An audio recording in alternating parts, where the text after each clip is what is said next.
Assalamualaikum warahmatullahi wabarakatuh. Saya Muhammad Al Syarif.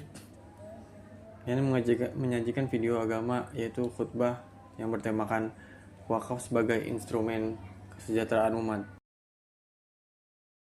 Alhamdulillah, alhamdulillahillazi nahmaduhu wa nasta'inuhu wa nastaghfiruhu wa na'udzu billahi min syururi anfusina wa min sayyiatina a'malina. May yahdihillahu fala mudillahu wa may yudlil fala hadiyalah. Asyhadu an la ilaha illallah wahdahu la syarikalah wa asyhadu anna Muhammadan abduhu wa rasuluhu. Allahumma sholli wa sallim ala nabiyina Muhammadin wa ala alihi wa sahbihi ajma'in. Jamaah Jumat rahimakumullah. Marilah kita tingkatkan ketakwaan kepada Allah Subhanahu wa taala dengan menjalankan segala perintahnya dan menjauhi segala larangannya. Semoga kita termasuk hamba-hamba yang mendapatkan rahmat dan keberkahan di dunia maupun akhirat.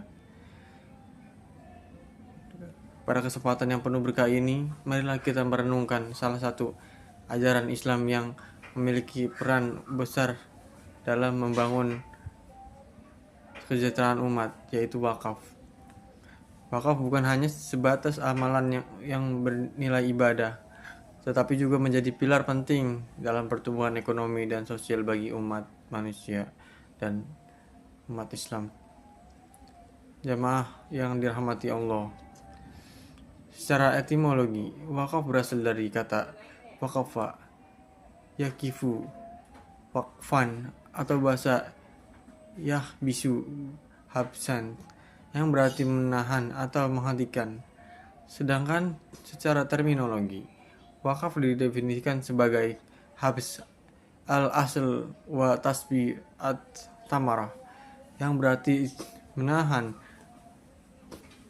pokok harta dan menyalurkan buahnya manfaat. Definisi lainnya adalah habs al-mal wa saf manafa'uhu fi sabilillah, yang berarti menahan kepemilikan suatu harta, menyalurkan manfaat di jalan Allah Subhanahu wa taala. Maka wakaf adalah segala bentuk harta yang ditahan kepemilikannya oleh pewakaf, sehingga tidak dapat diperjualbelikan, diwariskan, dihibahkan, atau diwariskan melalui wasiat. Sumber fisikal harta wakaf tetap dipertahankan, sedangkan manfaat disalurkan untuk kepentingan kebijakan kemaslahatan umum dengan mendekatkan diri pewakaf kepada Allah Subhanahu wa taala. Jamaah rahimakumullah.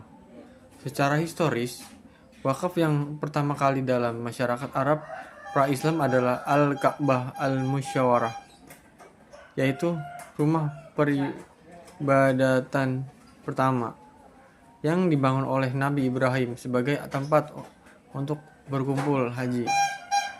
Wakaf ini berkembang sesuai perubahan masyarakat Arab yang menjadikan Ka'bah sebagai pusat penyembahan berhala dan berkembang lagi dengan pendekatan dari diri kepada Allah Subhanahu wa taala. Jemaah rahimakumullah.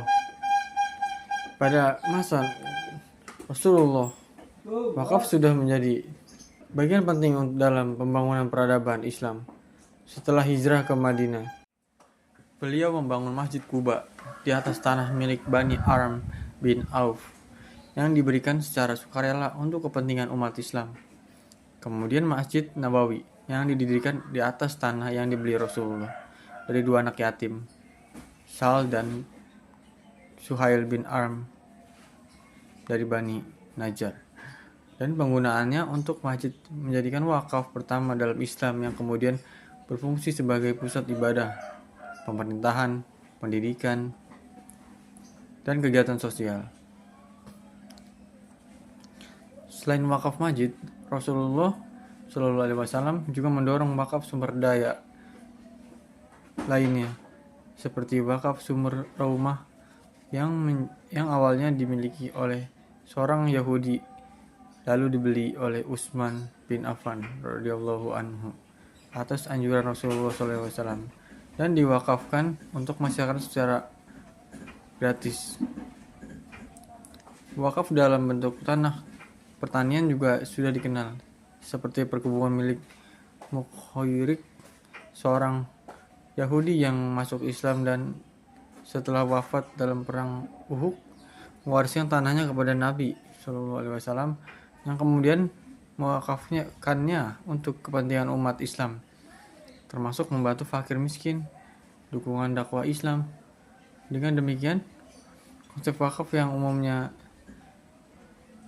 pada masa Rasulullah SAW tidak hanya sebatas tempat ibadah, tetapi juga mencakup sumber daya penting yang bermanfaat bagi kesejahteraan masyarakat secara luas. Jamaah rahimakumullah.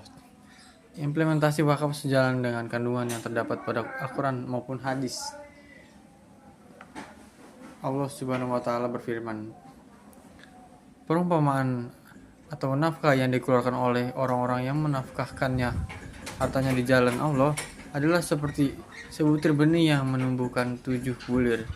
Pada tiap-tiap bulir 100 biji. Allah melipat gandakan bagi siapa yang Dia hendaki, dan Allah Maha luas lagi Maha mengetahui. Quran surat Al-Baqarah 261.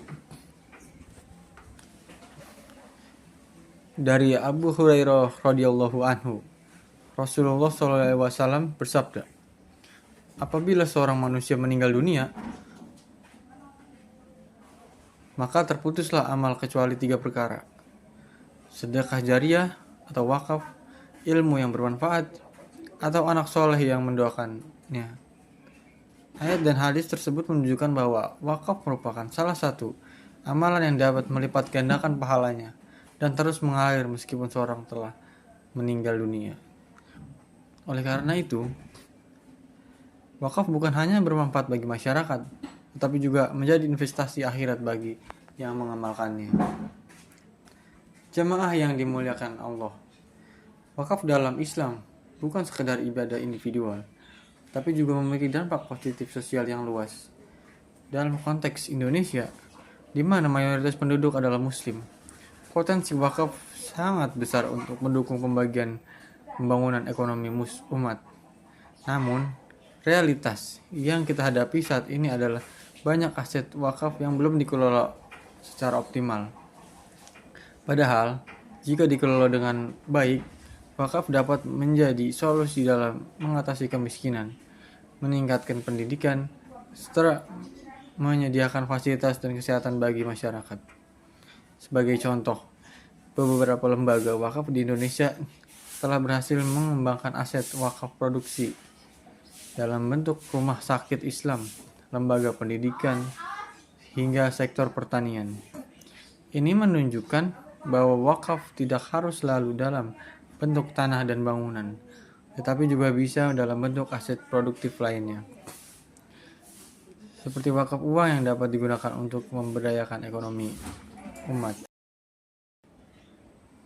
Jamaah Jumat yang Allah cintai, Allah Subhanahu wa Ta'ala berfirman, lan tanalul birra hatta tunfiku mimma tuhibbun wa ma tunfiku min syai'in fa innallaha bihi alim. Kamu tidak akan memperoleh kebajikan yang sempurna sebelum kamu menafkahkan sebagian harta yang kamu cintai, dan apapun yang kamu nafkahkan tentang hal itu, sesungguhnya Allah Maha mengetahui. Ayat ini menegaskan bahwa wakaf merupakan salah satu bentuk infak terbaik yang mendekatkan kita kepada kebajikan sejati. Maka, sudah saatnya kita sebagai umat Islam lebih aktif dalam berwakaf dan mengelolanya secara profesional. Pemerintah, lembaga keagamaan, dan masyarakat yang harus bersinergi dalam membangun sistem wakaf yang kuat. Kita juga harus meningkatkan literasi wakaf agar semakin banyak umat Islam yang memahami dan berkontribusi dalam gerakan wakaf ini. Semoga Allah Subhanahu wa taala berikan kita kemudahan dalam mengamalkan ajaran Islam, termasuk dalam menjalankan ibadah wakaf sebagai bentuk kepedulian kita terhadap kesejahteraan umat. Amin. Wassalamualaikum warahmatullahi wabarakatuh.